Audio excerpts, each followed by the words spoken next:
Fifth wheel. Fifth wheel എന്നാണ് ഇതിന്റെ പേര്.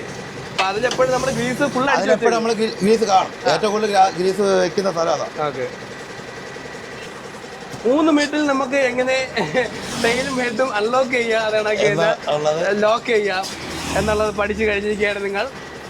പിന്നെ ഇതിന്റെ ഏറ്റവും ട്രെയിലറിലെ ഏറ്റവും മെയിനായിട്ട് ശ്രദ്ധിക്കാനുള്ള ഇത് നല്ലോണം ടൈറ്റ് ചെയ്തോളണം. ഇല്ലെന്നുണ്ടെങ്കിൽ ജാക്കി പൊങ്ങത്തില്ല, നമ്മളത് ശ്രദ്ധിക്കത്തില്ല.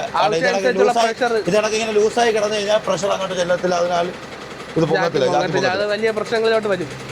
അനുഭവം ഉള്ളത്, അതുകൊണ്ടാണ് പറഞ്ഞിരുന്നത്.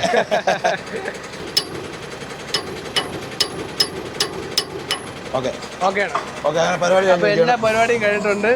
എല്ലാ പരിപാടിയും കഴിഞ്ഞ് ഇത്രയേ ഉള്ളൂ. നമുക്ക് ഇനി ലെഗ് എടുക്കണം അല്ലേ? അതാണ് പറഞ്ഞത്, അത് ആരും മറന്നു പോകരുത്. അതെ, ഇത് എത്ര പരിപാടി കഴിഞ്ഞാൽ എല്ലാവരും വണ്ടി പോകും. ഇതില് നമ്മള് ഇപ്പൊ വേറെ ഗിയറിന്റെ ആവശ്യമില്ല, എന്ന് വെച്ചാൽ നമ്മൾ സപ്പോർട്ട് ചെയ്തിട്ടല്ലേ ഉള്ളൂ.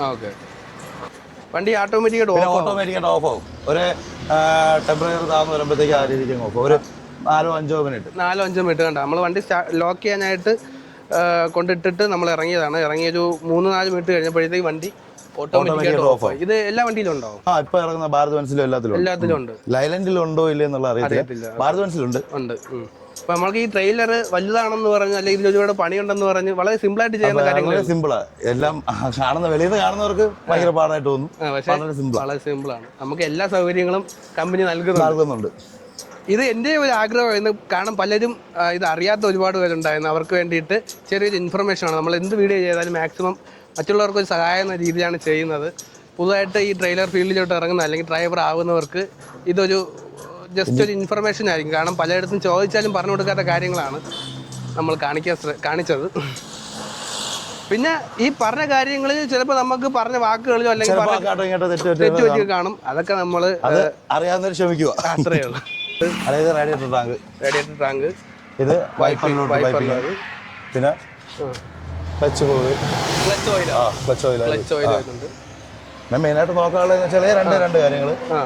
റേഡിയേറ്റർ ഇപ്പൊ കൂളന്റ് ആണ്, അതുകൊണ്ട് വലുതായിട്ട് അങ്ങനെ കുറേ ചാൻസ് ഇല്ല. പിന്നെ എഞ്ചിൻ ഓയിലും അങ്ങനെ ആഴ്ചയിലൊക്കെ നോക്കത്തേ ഉള്ളൂ. അത്രേ ഉള്ളൂ. ടാറ്റ പ്രൈമയിൽ വരുന്ന ഓയിൽ ചെക്കിന്റെ ഒരു ഗേജ് ഇങ്ങനെയാണ് അല്ലേ, ലോക്ക് ഇങ്ങനെയാണ്. അതൊക്കെ ഒന്ന് കാണിക്കാൻ വേണ്ടി മാത്രമാണ്. കാരണം പലരും വിചാരിക്കും ഇതൊക്കെ ഓയിൽ ചെക്ക് ചെയ്യാനൊക്കെ നീയൊക്കെ പഠിപ്പിക്കണം. പലർക്കും അറിയാൻ ഒരുപാട് കമന്റ് വരുന്നോണ്ടാണ് കേട്ടോ ഇങ്ങനെ പറയുന്നത്. നമ്മൾ ആരെയും പഠിപ്പിക്കുന്നതല്ല, പുതുതായിട്ട് വരുന്നവർക്ക് എന്തെങ്കിലും ഒരു ഉപയോഗം ആവട്ടെ എന്ന് പറഞ്ഞ് ചെയ്യുന്നതാണ്. ഫുള്ളായിട്ട്